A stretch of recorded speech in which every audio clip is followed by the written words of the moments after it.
For those of you who've been here before, you're probably expecting to see Cherie Harder, our president and CEO. She is on a much-deserved sabbatical. She'll be back in the fall, but she is enjoying some R&R, to which she is very much entitled.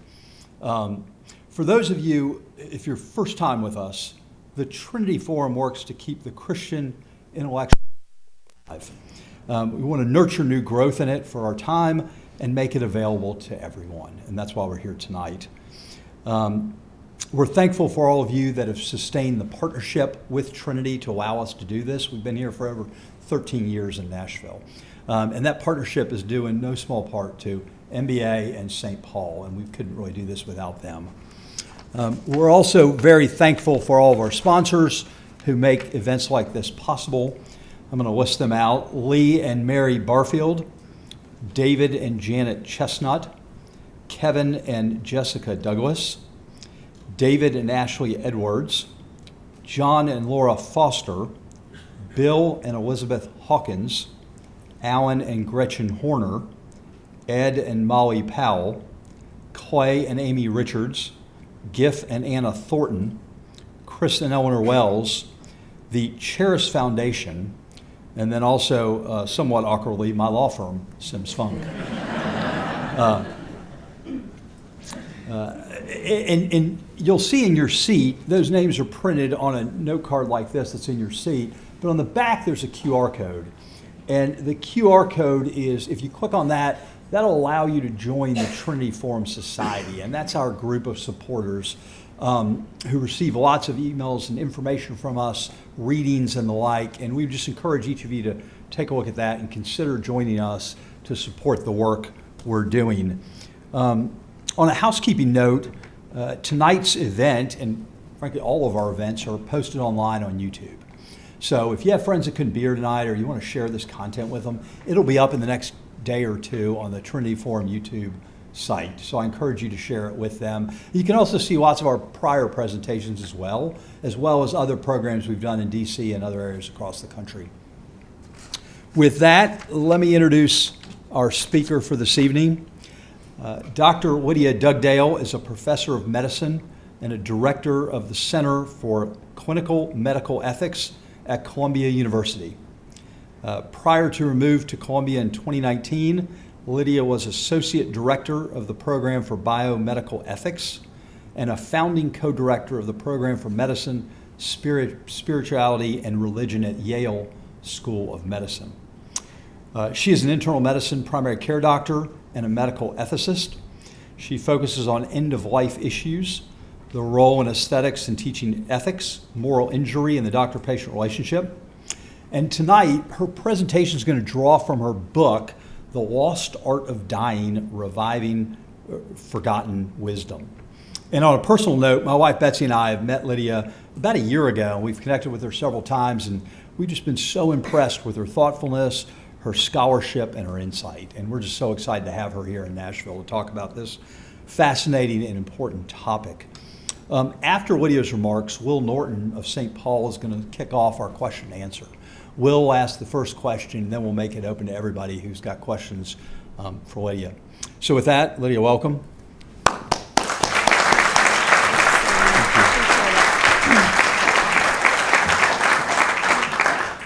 Good evening. It's really lovely to be here back in Nashville. It's so green here, really beautiful. Great to fly in this afternoon. Also, I noticed, this is not in my remarks, the age of the room is very distinguished. And so I'm delighted by that, but do share this content with your younger family members because it's relevant. So the Trinity Forum gave me this title, Living Well and Dying Well, and I know that the sort of latter half of it might be a little bit difficult to stomach for some of you, so I want to assure you that you are in the right place tonight. First of all, quick scan of the room. You are all alive. So at least for the living part, you're doing well. And now I'm going to just give you a little bit of data. Let's see here. Does that? Okay. This, you might notice, is old data. It's from 2023.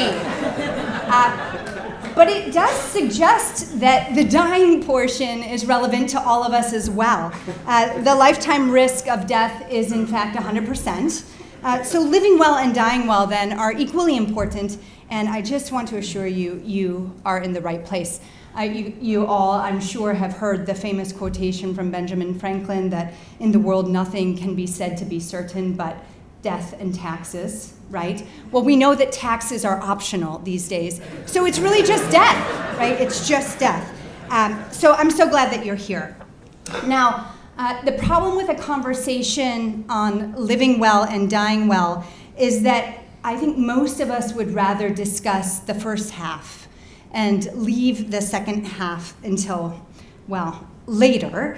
I mean, who doesn't want to live well? But we are known to be procrastinators, are we not? And so speaking of procrastination, I have one more highly scientific slide for you.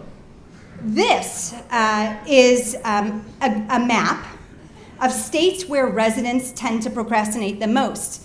Now, green states procrastinate the least, and dark orange procrastinates the most. I had no part in this study. I got this from the internet. If you ask me, I would think the white states actually should be the biggest procrastinators because they didn't even bother to turn in the survey, right? Now, you'll notice where Tennessee is. Let me see. Can you see my pointer here? Okay, Tennessee. Well, you know where Tennessee is. And I didn't even have to look at a map to find it either. So Tennessee is orange. You all are procrastinators. This very famous study gives you a procrastination score of about 89%. Now, I'm not picking on you, and I want you to know I'm not picking on you because I'm from New York State currently. We are equally procrastinators, and I grew up in Michigan. Even more procrastination in Michigan. So we're in good company. In the interest of transparency, I will say that this study was actually performed by people who run a gaming website. I contacted them and asked for permission to use this graph, and they told me, could you please mention the name of our gaming website? And so you'll see there, solitaire.com. You too can play solitaire online. Now, I have no idea how many people they surveyed, whether the results are valid, but the gamers do say this in describing their study, and this is a quote. One tip for overcoming procrastination is to reward yourself for accomplishments. So the next time you tackle a task, try rewarding yourself with a mentally stimulating game. I come tonight bearing no mentally stimulating games, but I do hope the conversation will be mentally stimulating. And I think with these sort of preliminary remarks, now that we're all comfortable talking about death, we're going to dive in. And since we know this is a room full of procrastinators, myself included, I propose that we actually start with dying well and then move to living well, so we get the uncomfortable stuff out of the way. All right. So, most people for most of history have paid serious attention to questions of dying. Why is this? Well, there are really two reasons that I can come up with. First, mortality has been extraordinarily high for most of human history. If you think about it, there's plague, there's famine, there's war. One statistic, not to bore you with too many, in 1800, about half of children died before the age of 5. Now it's less than 1% of children die, right? So these are numbers that are really, really difficult to imagine. But the second reason that most people have thought about dying and death over the years is that for most of history, we've lived with an enchanted view of the world. Belief in God or the gods was ubiquitous. There was no attempt to explain away mystery with rationality. There was no Freud, no silo-building social media, no institutionalization of death, and no secularity. So we've lived in eras before, I would say, the last 100 years, where talking about death and thinking about it was just common. We had not yet cultivated the squeamishness that we often feel when we think about death. And if you look, I'm not going to give you an extensive survey, but if you just look going back, what do we have? We see, well, in 2400 BC, There were early funerary texts that were developed into the Egyptian Book of the Dead. About 1500 BC, we have the death of the Hebrew patriarch Jacob. And what does Jacob do? Genesis 49 and 50. What does he do before he dies? He calls all of his sons together, blesses them, and then gives very, very specific instructions for how he will be buried. In the 2nd and 1st century before the Common Era, we find the Hindu Bhagavad Gita that deals with life, death, and rebirth. So my point in telling you this, and of course in the Christian tradition we have gobs and gobs and gobs of texts on death and resurrection. But my point in sort of just highlighting a few of these is that this is nothing new. What is new is that we try not to talk about death. So somebody was asking me before the talk how I got interested in this subject. And I would say that I became interested in dying well because I'm a primary care doctor and I take care of patients, both in an outpatient clinic and also in the hospital. And I have noticed that many patients absolutely refuse. They refuse to think about the end of their lives. There are kind of several different ways that the question of dying cut through to me and got me thinking about this as a young doctor. There were the patients who really cling to the technology of mortals, even when they clearly have no chance for a recovery. And actually, studies show that people who describe themselves as highly religious, well supported by their religious communities, and in the study happen to be Christians, that very strong Christians are much more likely to die in the intensive care unit, much more likely to rely on advanced technology, and much more likely to refuse hospice and palliative medicine. Why is that? Why is it that the very group that has a well-worked-out theology of death and the afterlife is clinging to the technology of mortals? So this sort of group of patients, there are many, many, many, got my attention. But I also became interested in dying because I've cared for patients who, in the process of actively dying, start to ask questions about meaning and purpose. They ask questions about God and the afterlife. Suddenly they realize those religious questions that they've tried to put off actually maybe matter. And I've cared for patients who have died before they've been able to fully reconcile and wrestle with these questions. And that got me interested in how we talk about our mortality and anticipate death. And then I would say the other sort of group of people that has prompted me to think about this is my own colleagues. I don't know, I'm sure all of you have had some sort of doctor exposure. I have many, many colleagues who do not like to talk to their patients about bad diagnoses, about bad news. I have had colleagues say to me, I don't know why you're interested in talking and writing about death. I myself am so afraid to die. I do whatever I can to avoid talking to my patients about this. So it struck me rather early on that we needed to change the conversation and not necessarily rely on the medical profession to do this work. So since I have proven to you that the lifetime risk of death is 100%, it seems that really none of us should avoid these questions, even though we are prone to procrastinate. Okay, one more thing about me, since most of you don't know me. I'll say that for me, growing up, death was never that scary. I grew up in a home where talk of death was quite common, and it wasn't weird. It was just sort of part of the conversation. I had a larger-than-life grandfather who was a bomber pilot in World War II, and when he was in flight school, his airplane malfunctioned and crashed, beheading his flight instructor and landing my grandfather in the hospital with a crushed pelvis for many months.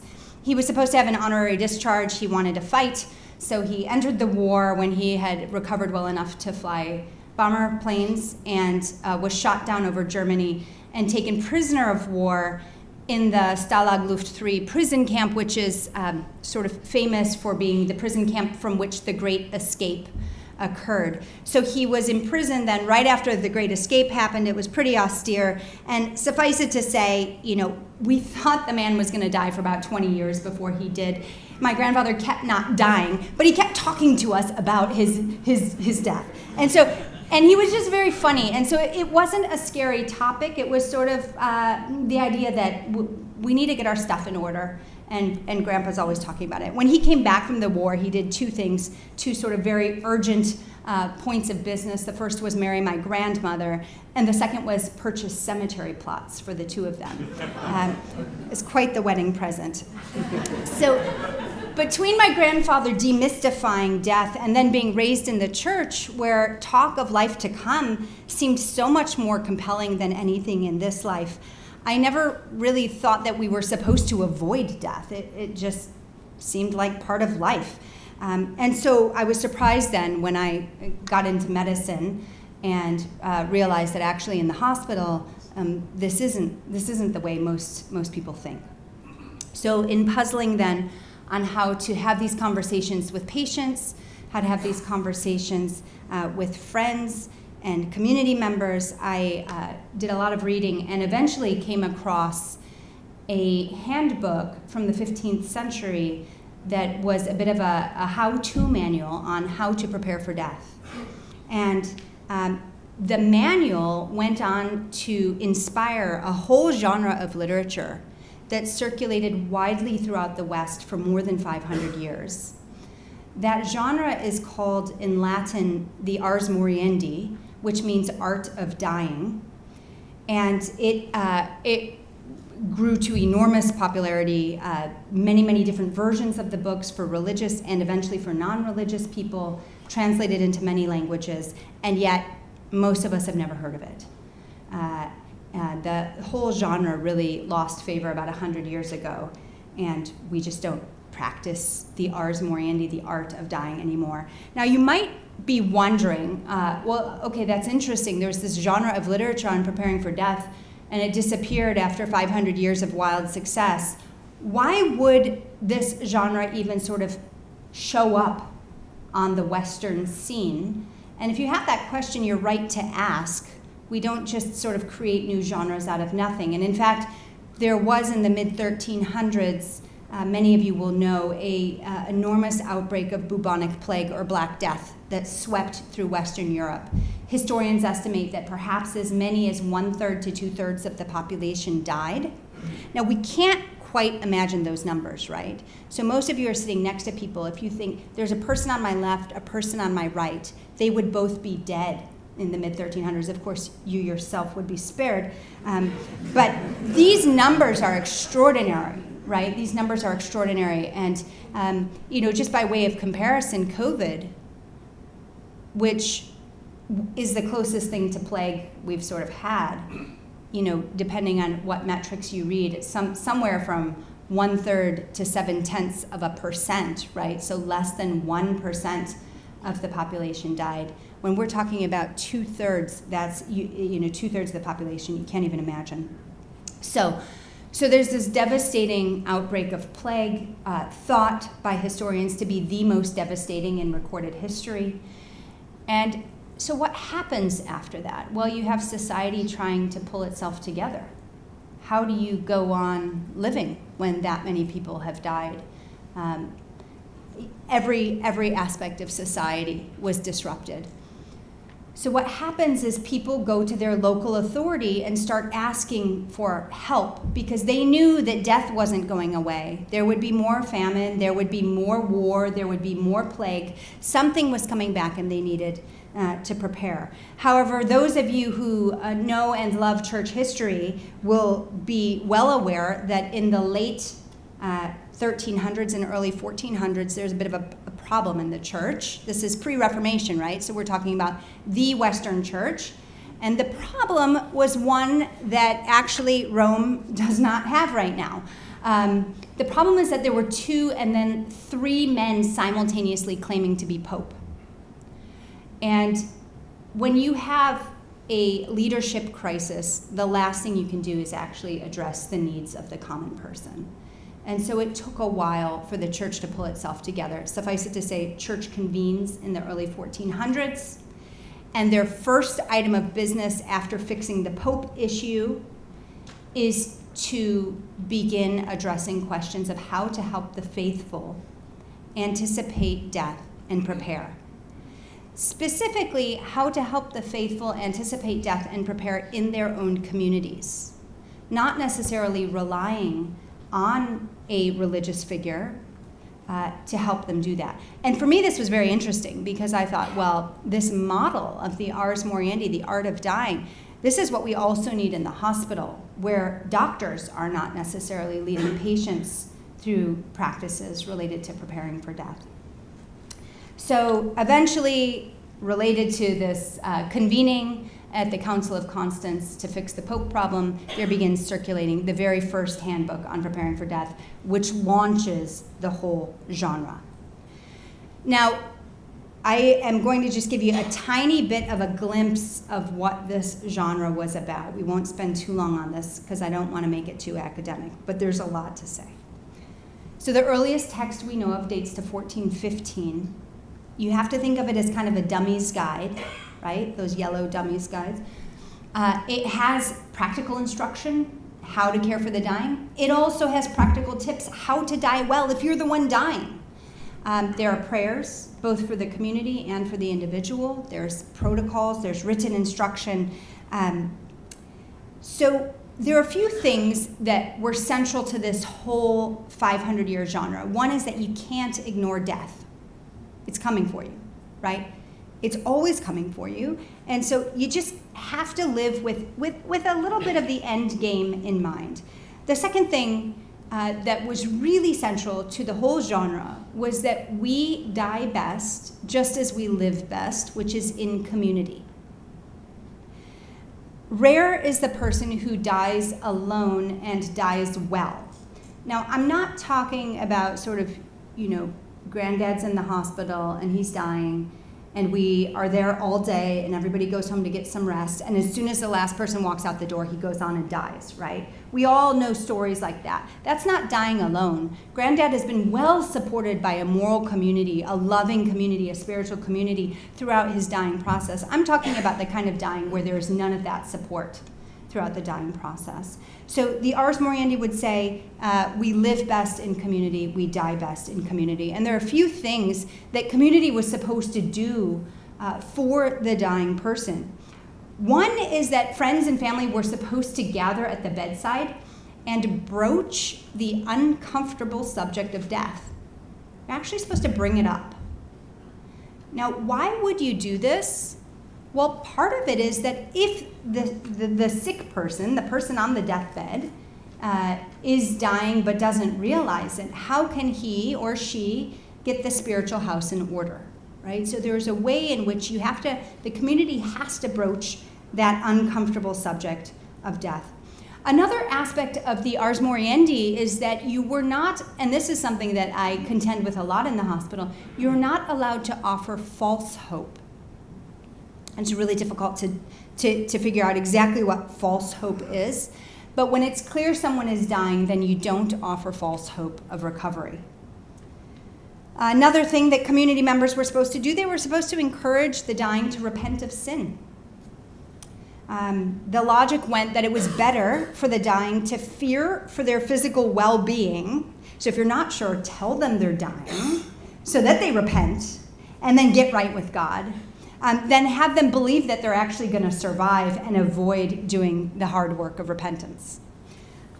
And then another thing the community members were supposed to do is to pray and read religious texts to the dying. So I just sort of flag a few of these things to illustrate that in the Ars Moriendi tradition, dying was very much a community affair.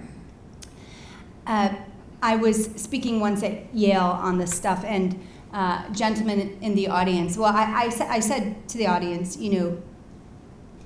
I want you to think about your deathbed and who you want to be surrounding you. Who do you want there when you're dying? And a guy raises his hand, he says, I know who I want to be at my deathbed, but frankly, I can't stand the guy right now. Is it okay if I wait to sort of repair the relationship until I'm closer to the end of my life? fair enough, except none of us knows when we're going to die, right? And so if the idea is that we die best in community and our living well is very much tied to our dying well, then it's best to work at restoring those relationships now, because not only will our dying be better, but so will our living, right? And so that leads me, I guess, to a third aspect of the Ars Moriendi, which is that these two are tied together. The Ars Moriendi never said, figure out your dying in a vacuum and don't think about your living. No, it said they go very much hand in hand. So I'm going to pivot now to this sort of living well part of the talk. And I'll tell you that living well in the Ars Moriendi tradition didn't just happen. It took practice and it took serious thought.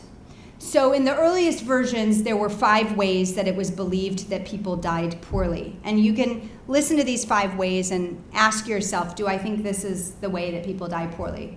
So the 5 ways are dying in despair, dying in a state of disbelief, dying impatiently, dying full of pride, and dying in a state of greed. So if you look at any kind of imagery or texts from especially the early 1400s, those were the big 5. If you died in those ways, you did not die well. But dying is tied to living.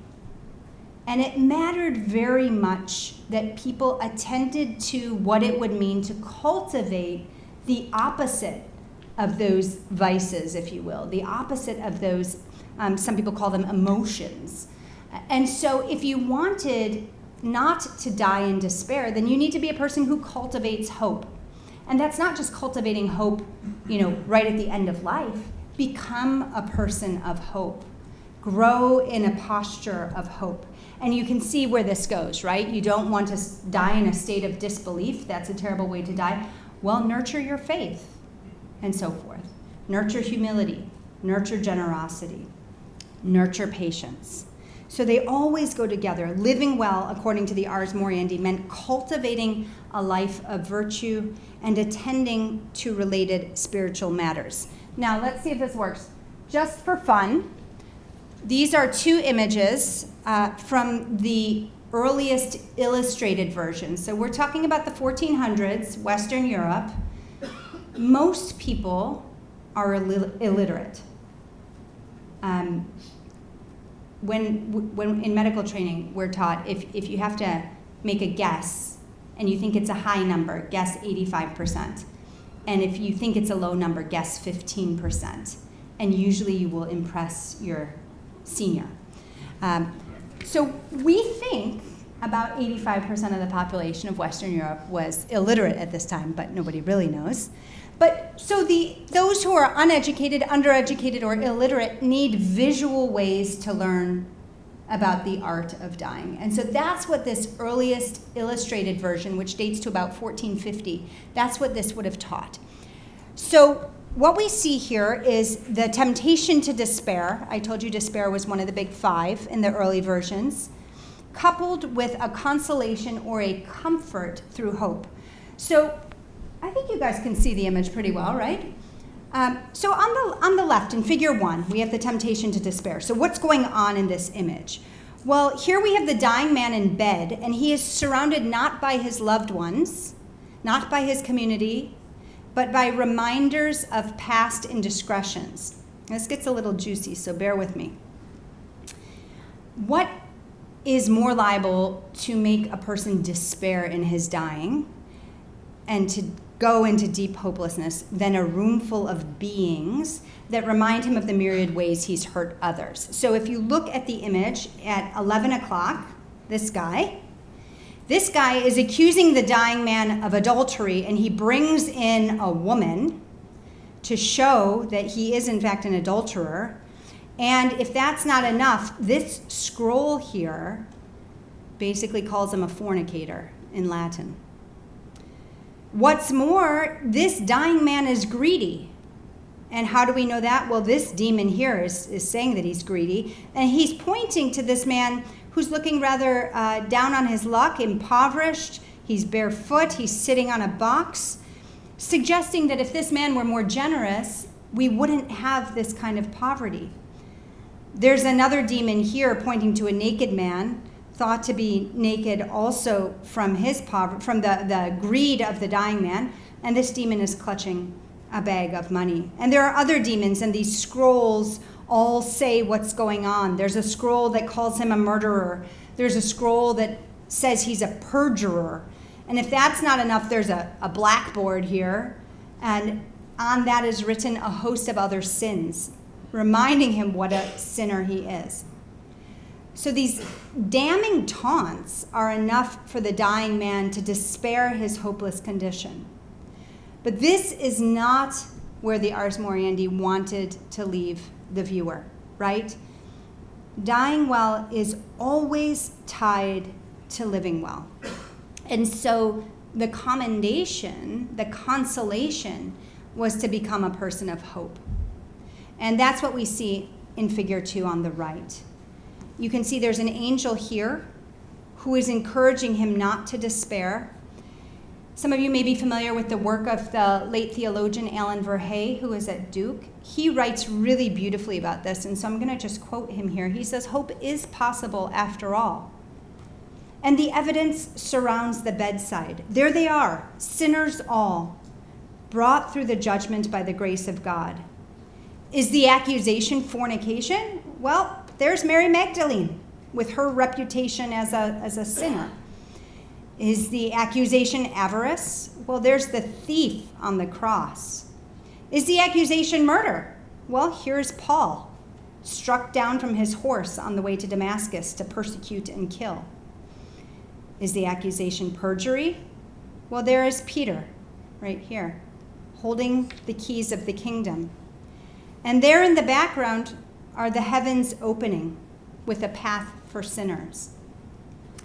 Most of us aren't accustomed to looking at images to learn our theology, but that's what these images did. They reassured people that what frightens them most about dying doesn't have to be true, and that they can cultivate a different way of living such that they die the way they live. The earliest Ars Moriendi texts taught that to die well, we need to live well, and to live well, we need to cultivate these virtues, at least initially, of hope, faith, patience, humility, and generosity. You might add other virtues to this list, but it certainly offers a solid point of departure. I'm going to give you one more image to close out my formal remarks tonight, and then be happy to chat and take this conversation any way you'd like. There's one final influence of the Ars Moriendi genre that I think bears mentioning, and that is its impact on visual art. So the literary tradition went on to influence the visual art tradition, and there became very popular a sort of symbolism or a motif that we see throughout visual art called memento mori, which is also Latin and means remember you will die. And this was a symbol, memento mori symbol, put into a painting to help people reflect on their lives and think about how they need to live different lives, not just for living, but also to die well. So here's the painting. This is Giovanni Martinelli's Death Comes to the Banquet Table. It's from about 1635. You can see what's going on here. Again, this is memento mori, reminding us of our mortality so that we reflect on our living. Now, Martinelli painted this at a time when his Italy was experiencing not only multiple outbreaks of plague, not as bad as the earlier one, but also the 30 Years' War. And so death was on the minds of the Italians. This painting depicts a dinner party in sort of full swing. You can see all kinds of sumptuous food. People are dressed quite finely for the time. And who comes in but death, right? And death is holding something which may be difficult for you to see, but this is an hourglass, and it's empty. And he's gesturing. You can see at this young guy who's pointing to himself, "You mean me? Time is up for me." the subtler details, like the pie sitting here in front of the victim, possibly reveals deeper moral lessons. Some people think that Martinelli put this pie here, symbolizing the fullness of life, right? The full pie, the fullness of life, but it has a missing slice, which we see here. And art historians will note that that slice is between a glass of white wine and a glass of red wine. Now, the glass of red wine is meant to symbolize the Eucharist, and it's actually raised on a platter. It's up, it's elevated. The white wine, in the sort of way that art historians make sense of this, is to symbolize the cares of the world. So here's the slice of life, as it were, hardly touched, if at all, next to the cares of the world, the non-sacred, right? And what all of this imagery suggests is not only is this a reminder that we will die, but it also is a reminder that we need to not neglect spiritual concerns. And for the Christian, of course, spiritual concerns, I think, supersede all else in living and dying. There's a lot I think about with regard to the hospital, but spiritual concerns certainly supersede even what goes on in the hospital. And I was thinking about this recently with regard to Matthew 24 and 25, where the disciples are pestering Jesus about when he will return. And there are a whole bunch of parables that Jesus kind of spouts off about his return.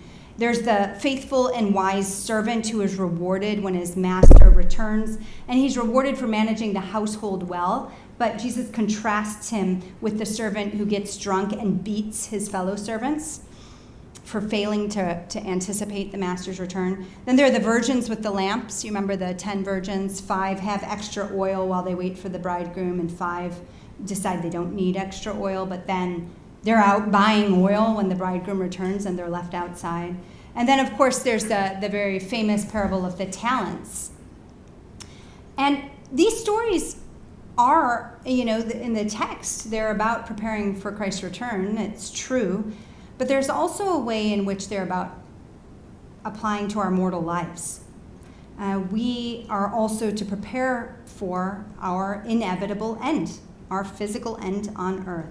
And we do this by growing in virtue, by nurturing our relationships, by stewarding well our time, our resources, and our talents.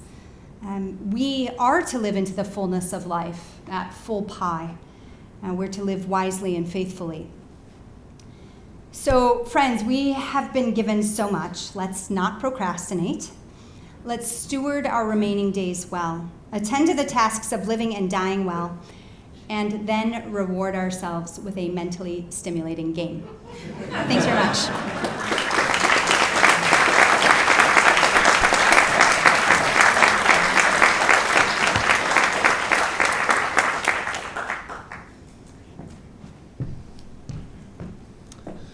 Lydia, thank you so much. And on behalf of St. Paul, thank you all for being here, and thanks to Susan and MBA for hosting us so well. Loved the use of art in your presentation. I think the question I had, I was intrigued. Well, first of all, we will open up for questions now. So if you'd like to come forward and ask your question, then after my question, we will go through in sequence. And our 3 rules, if you haven't been here before, for questions are the 3 B's. Be civil, be brief, and be a question. And we'd love to have you come up. But my question is, I was intrigued by your statistic with the what happened in intensive care with those of faith versus those who did. Do you see the challenge of dying well as a crisis of faith or a crisis of emotional health? Is there kind of a predominant leading? And then also in regards to doctors, which, in regards to those, how do you feel like that bedside can be shaped in a positive way? Great. Yeah, thank you. Thank you so much for that question. So my colleagues, and I actually talk about the study in the book, but my colleagues at Harvard who did this study were very curious about why it is that strong Christians, self-described strong Christians, would be most likely to choose technology and to forego sort of natural deaths. What's going on there? And again, it's not about choosing technology appropriately. This is sort of choosing technology when you're clearly dying. And so they did a follow-up study. So I do have an answer. And the follow-up study, they asked folks in there, say, what's going on? What is informing your decisions? And people said, well, when we have loved ones in the hospital and we need advice, who do we go to? We go to our clergy, right? If you need somebody to show up and visit your spouse in the hospital, you often invite members of your clergy. Clergy are still thought of as somebody that shows up at the bedside of the dying, especially in communities of faith. And so then they did another study and interviewed clergy. And they said, what are you telling the faithful? And it turns out that clergy, because most of them lack any formal medical training, they tend to overstate benefits of particular interventions and underappreciate the downsides of particular interventions. And in an effort not to cause the faithful to become hopeless, they encourage them to move forward. And so many people, it is because their clergy encourage them to keep going. Don't give up. You know, God can still do a miracle. One of the hypotheses was that it was driven by belief in miracles. They didn't uncover that. My colleagues didn't uncover that in the study as much. But could a belief in miracles be linked to the desire not to have the faithful give up hope? Absolutely. People will often say to me, you know, I believe in miracles. I want to keep going. We want to, you know, do everything. Do everything is the language. And again, to be clear, this is not making prudent use of technology when technology will be beneficial. But these are circumstances where someone is clearly dying, and yet we are what often feels like sort of prolonging the dying process and not allowing a death kind of free of the trappings of the hospital. And I say to my patients, I say, look, I believe in miracles too, but Jesus does not need life support to raise the dead, right? We don't need to be as aggressive for we don't need technology for God to do miracles. It's a really, really fine line. These are really hard issues. I think another piece that, again, didn't come through my colleague's study, but that I've seen particularly in Catholic communities, is the strong sort of pro-life rhetoric gets confused when you're talking about maybe not, you know, maybe switching towards goals of comfort because cure is not possible. Well, then are you saying you're just going to let her die? Well, not exactly, no, but we're also choosing to use the technology in a way to make her as comfortable as possible without sort of prolonging an agonizing dying process. Often when I have this conversation with people, there's always someone in the audience who has some sort of pain about the way a family member died. And I'm just going to acknowledge that. I don't think any of us gets it exactly right. We have wonderful technology that does so much good, and it is very, very difficult to know when maybe we need to switch directions in making use of it. But it's complicated subject to be sure. Yeah, thank you for the question.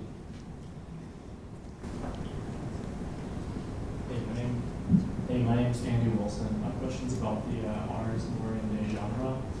You said it was, as you described it, it seems to have been of great comfort and use to people in the contemplating death, but I'm curious about why it went away and what could be done to bring it back. Yeah, great question. So the Ars Moriendi genre died out, if you will, about 100 years ago. And there are a couple of societal factors that led to that. And I think this is very interesting in light of having just come through COVID. And I went through COVID in New York City, so I don't know what it was like here in Nashville, but it was not, we definitely had COVID cases in New York City. So 1914 to 1918 is World War I, right? Yes, the US gets involved in 1917, but suffice it to say, 1914 to 1918, we have massive global loss of life. Even before World War I ends, we have what? The outbreak of influenza pandemic, called Spanish flu, sort of most recently. The influenza pandemic that epidemiologists think lasted 2 full years and came in 4 waves. That's sort of what they think, looking back at however they look at this stuff. So that is 6 years of global death, worldwide. And if you think of how you felt just trying to plan a vacation 1 year into COVID and it's canceled, or you have to get the COVID swab and now you have to quarantine it, it's just all that stuff. And everybody kept saying, can't it just go back to normal? I just want life to go back to normal. Imagine 6 years of sustained global loss of life. And it wasn't just soldiers in World War I. One of the reasons World War I was so bad is because it was a lot of civilians as well. And it wasn't just older folks from the flu, it was everybody.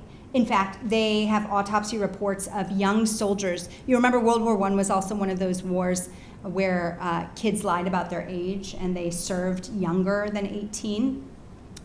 So these are young people, and on autopsy, they have reports of essentially removing the lungs, which if you've never done stuff with lungs, they're filled with air, right? We breathe. They would remove the lungs and could squeeze it out like a sponge. It was so full of flu inflammation. So what happens when you get to the other side of 6 years of sustained global death? No one wants to think about death anymore. And we see that. In this country, we go into the roaring 20s, right? Women get the right to vote. Penicillin is discovered. We have new forms of music. Many, many people get automobiles. Women are chopping their hair. They're shortening their skirts. And then we have antibiotics in the 20s. By the 40s, they're in widespread circulation. We're starting to develop chemotherapies. By the 50s and 60s, we're experimenting with cardiopulmonary resuscitation, with mechanical ventilators, with organ transplantation. If you were born after World War II, the idea that death was something you had to prepare for just doesn't really cross our minds. We don't see it that much. I'll just say one other piece.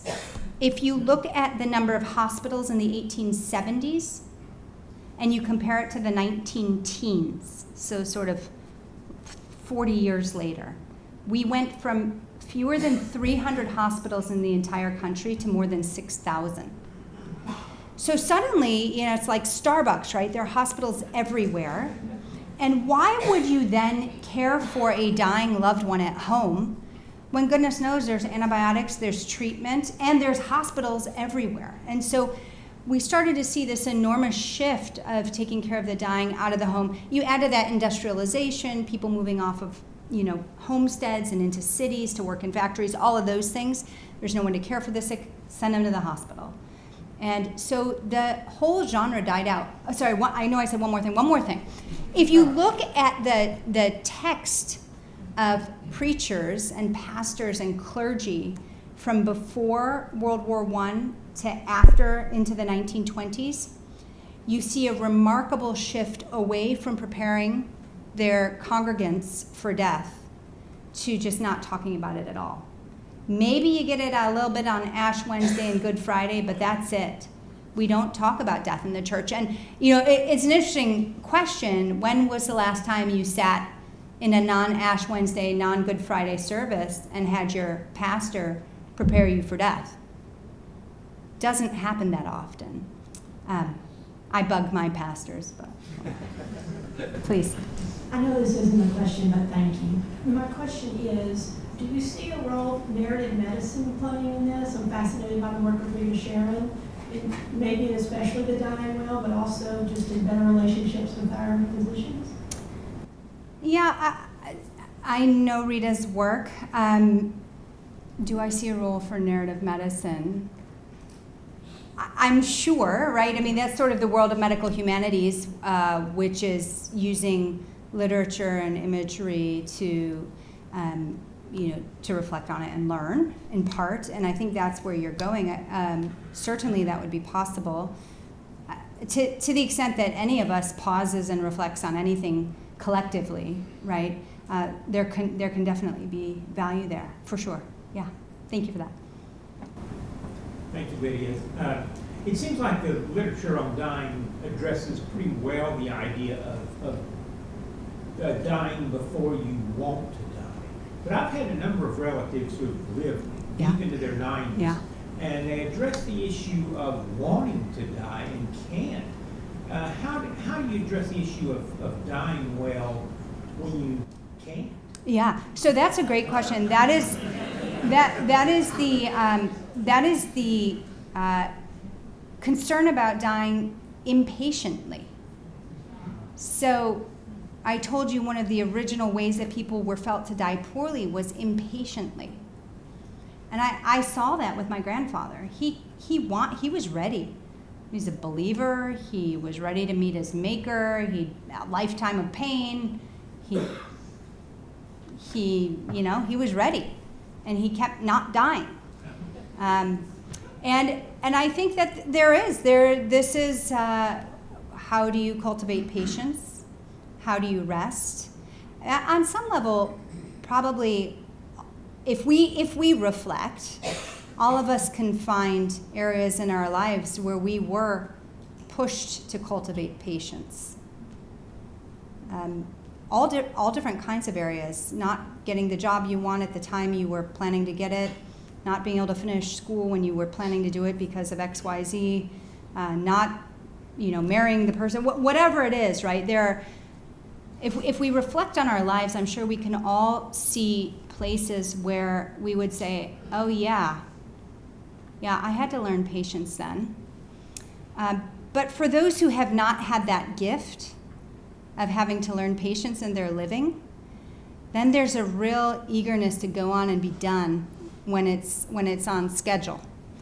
And that, I think, partly gives rise to the movement to legalize assisted dying. Usually used to be called physician-assisted suicide, now is more often referred to as MAID. There's a eagerness to control the timing and circumstances of death. And why not? We can control so much in our lives. But I think it's a good exercise for all of us to consider the times when we have not been able to control our circumstances, and what have we learned from that, and how can we continue to cultivate that, especially as we get older. Yeah, thank you for that. Yeah, I'll give you my question in a little context. The question is, what role do you think our increasing expectation of precision is in the world around dying? And the context is, I can watch the Weather Channel and know to the minute when the thunderstorm is going to come down my street, but I don't know if this treatment's going to work, why dad has pneumonia, precisely when does life go from quantity into quality. Yeah. And medicine is not precise, but everything else is becoming increasingly precise. Do you think that is confusing dying these days? Just that. Absolutely. Yeah, I mean, absolutely. And that sort of ties back to why people are trying to control the timing and manner of their deaths. It does create, it absolutely, it does create a lot of cognitive dissonance for people who control everything. You control the climate, you control your garage door, not that we have those in New York, but you can control your menu, you can control when food is delivered to your house. You can control all of these pieces, but you cannot control the projection of an illness. And personally, to me, we need to lean into that. And again, that's a kind of suffering, right? There's a kind of suffering when we feel out of control. And suffering in the scripture is not always an evil. Sometimes suffering is for our good, and so what can we learn from that? How can that change the way we go through life? How can that change the way we encourage others? Yeah. It's probably not a satisfying answer. I think it's a true answer. Yeah. Please. I've heard it observed that one of the reasons for putting nails in coffins is to keep the oncologists out. And so my question is about this science and how it relates to the arts of dying that you described. You might say that an artistic way of looking at this is that acceptance and affirmation of death would be seen as an art. But those same acts in the framework of science might be seen as resignation and defeat. How do you put those two things together as a religious person and a doctor? Yeah, not very well. I'm almost tempted. I was almost tempted to ask while you were starting your remarks if there were any oncologists in the room, just so I can know how much trouble I'll get into. But I decided I shouldn't ask. Let me just put it this way: there are certain specialties in medicine that carry reputations for not wanting to give up. And I actually write about a friend of mine in the book who's a young mom when I was a young mom, and we had kids, littles together. And she was diagnosed with breast cancer. And her husband called me on a Friday night, and he said, I think this is it. They tell me her liver is 3 times the normal size, that 2/3 of it is just cancer. She's bright yellow, which is from the bilirubin, from destruction of the liver. I don't think she's going to make it much longer. I said, okay, it's 9:30, 10 o'clock on a Friday night. I'm in the hospital in the morning. I'm on the wards. As soon as I'm done making the rounds on my patients, I'll come and find you. And so I did that, and I went to the she was hospitalized in my hospital. I went to the cancer floor, and it just so happened that I got to her door at the same time her oncology team showed up. And I introduced myself. I'm Lydia Dugdale. I'm a general internist here. I see patients on the general medicine floors, blah, blah, blah, right? I said, her husband called me last night. We're family friends. He thinks this is the end. Oncologist says, oh, absolutely. There's nothing else we can do. She's dying. She's actively dying. I'd be surprised if she makes it a couple more days. And I said, okay, well, what are the sort of options? What are you thinking? Well, really, it's hospice, home or inpatient. They're not sure that home hospice is going to work with the little kids. And okay, so it's probably inpatient. Okay, all right. United front. We're going to go in full empathy. This is my dear friend, right? We're going to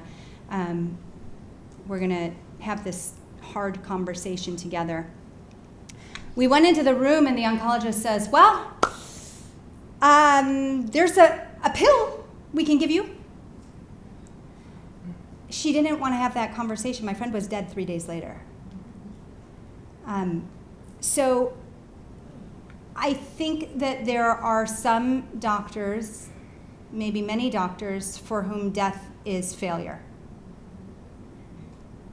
And when death is failure, you don't want to fail, right? We get into medicine because we're good test takers, right? So you want approval, you want good marks. A failing grade is not a good mark, and so it's really hard. And if you're not practiced and wise about having these conversations, then you go in and do what the young oncologist did. And I I have so many stories like this. That's the one I write about, so it's sort of public. But I'm an ethics consultant in the hospital, and we regularly get consulted from teams of all different sorts on the inpatient side, where so-and-so specialty says whatever you do, don't tell the patient they're dying. But we've consulted palliative care, but we don't want palliative care to tell the patient that they're dying. So there's a real resistance. There's also an additional problem in medicine, which is that some physicians' metrics, especially surgeons, are affected by survival after surgery. So you need to make it a certain number of days. You need your patients to stay alive a certain number of days to have good metrics. So you can imagine that complicates things. And if your ratings then for the public are tied to how long your patients stay alive, so there's a lot to say. It's complicated. And at the end of the day, we're all human, and we want to be liked, and we want to get passing grades, and we want people to live and go home, and we want people to have hope, but that translates into procrastination on the difficult stuff. Yeah, thank you for that. Sir. Oh, I'm sorry. Ladies first. Thank you. First of all, thank you so much. Yesterday, I received the news that a grandparent is entering final stages, and so this, after a long illness, and so this resonates deeply right now. And I'm curious about what the role of grieving well, or is there a role for grieving well as part of the living well and dying well spectrum? Absolutely. Yeah, thank you for that question. And I'm sorry to hear about your grandparent. Grief is so good.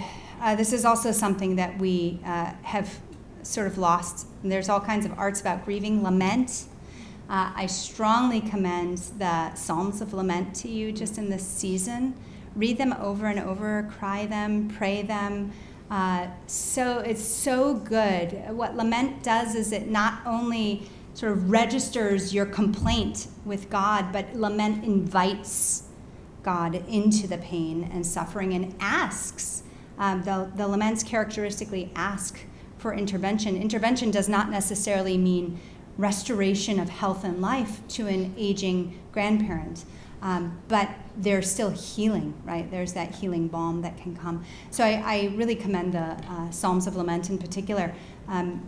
Ecclesiastes also, always a good one. One of the beautiful things,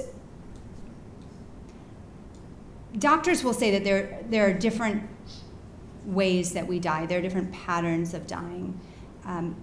One of the beautiful things about having time with someone who is dying is that you can do a lot of that grieving collectively, even before the death.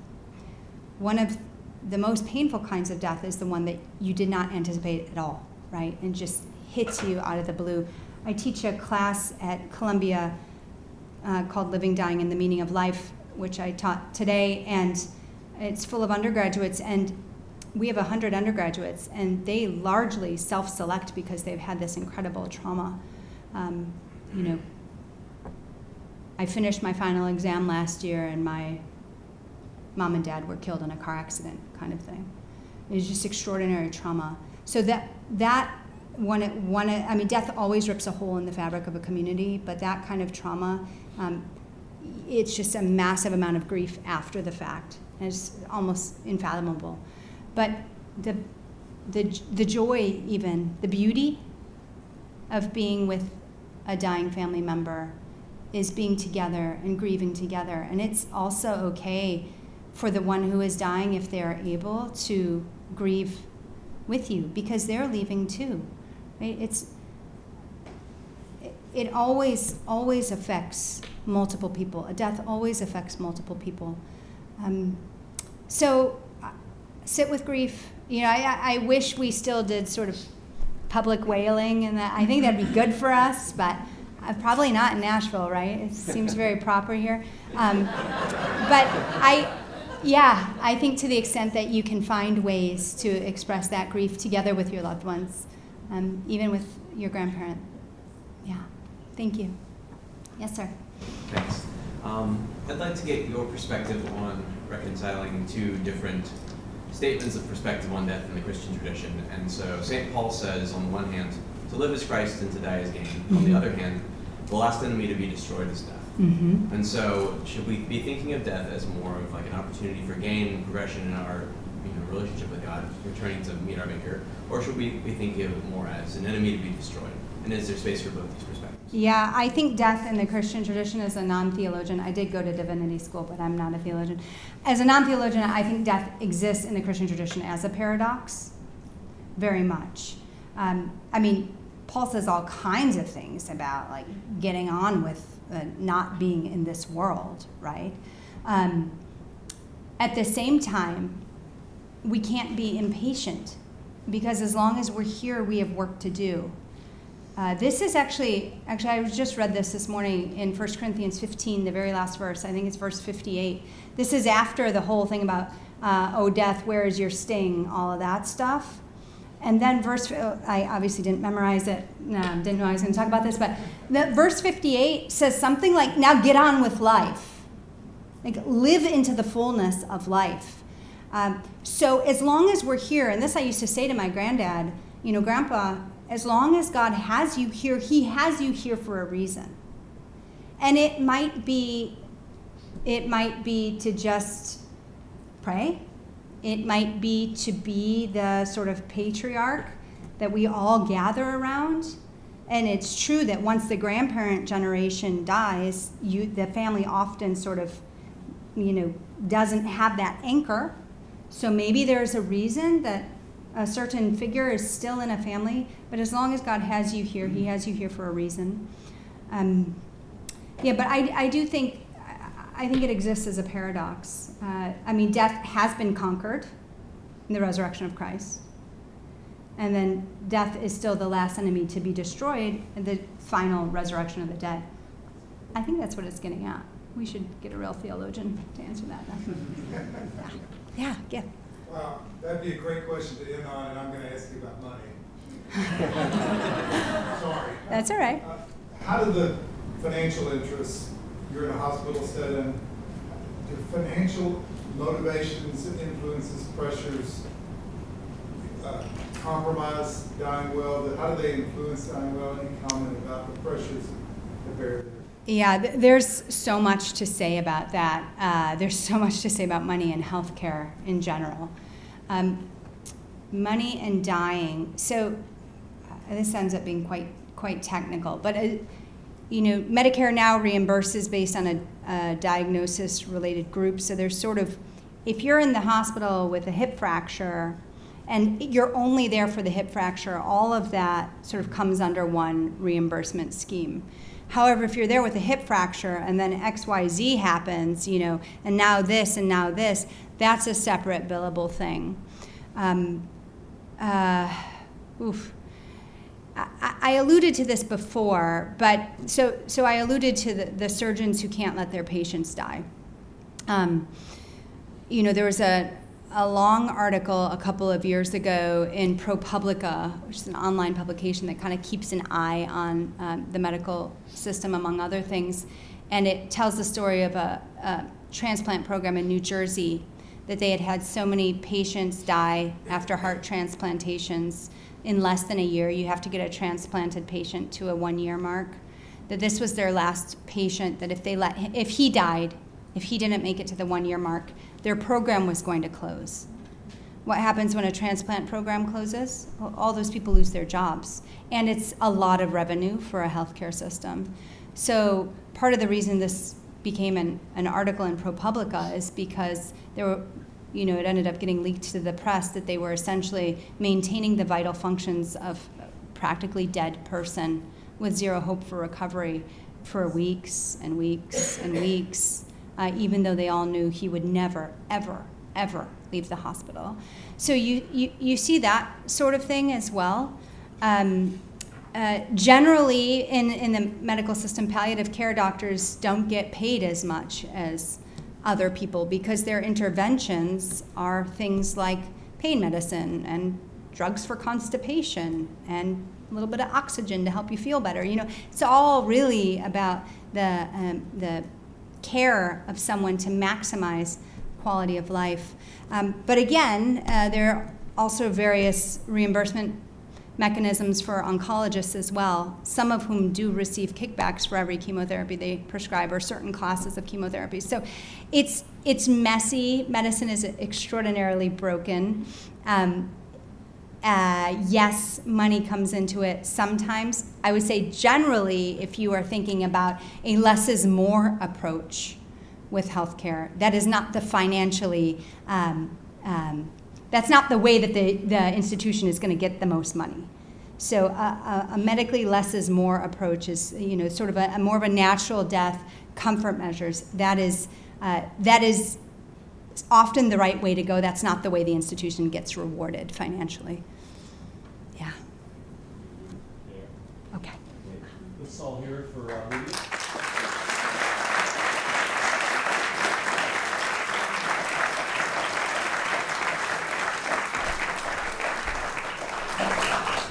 just a few closing comments. I'm Tom Walsh from the Trinity Forum. Thank you so much, Lydia, for such a powerful and challenging and also encouraging set of messages. What we've just heard from Lydia this evening, I think, is a perfect example of what you were hearing about earlier. What we're trying to do with the Trinity Forum is to keep the Christian intellectual tradition alive and renew it in our time. And that is what Lydia and a lot of our other senior fellows and others at Trinity Forum are trying to do. It's not an easy thing to do. The challenges to that tradition are very many in our modern lives, and it's a big lift. The challenges come from all directions, but we're convinced that the need for this kind of wisdom is absolutely huge in our society now, and that it can renew our culture. So thanks to all of you who are part of this already by being part of the community that we call the Trinity Forum Society. If you're not already a member, you heard earlier how you can become one. But if you become a member tonight, we will give you a free copy of The Art of Dying, signed by Lydia. And after tonight, where you've had the taster, I would imagine pretty much all of us would want to give it a read. So there's your offer. If you become a member, you'll also or start receiving our readings, which we send out each quarter by mail. Our latest is drawn from Les Miserables, just came out in the last couple of weeks. Some others deal with people like G.K. Chesterton, William Wilberforce, Simone Weil, Frederick Douglass. We also have a lot of great online conversations coming up in the next few months. We have a series on leadership in May and June. We'll be speaking with Beth Moore in July. Our podcasts, please subscribe if you haven't already. You'll hear a lot of these same great things. I really want to thank tonight's sponsors once again, listed on your program. They made it happen. And for those of you who are part of the sponsors dinner with Lydia, go up in that way. If you're intending to go to the dinner, but you find yourself in what seems to be a dark parking garage, reverse course, come back and go that way, and that's where you'll find us. We also want to thank MBA and St. Paul, and also our volunteers, Lang & Coleman here from MBA, Lelia Scogan from St. Paul, Lindsay Neckis, Ashley Larmer, and Amy Richardson. And I'd also like to thank my wonderful colleagues from the Trinity Forum, Campbell Vogel and Marianne Moore, who came with me from DC to gather with you tonight, and also our two outstanding board members here in Nashville, Sam Funk and Giff Thornton. Thank you again, Lydia. Thank you all for joining us. We'll be back in the fall, so plan to be here and keep your eyes peeled for an announcement of who and when. And at least for tonight, let's all keep on not dying. Thank you.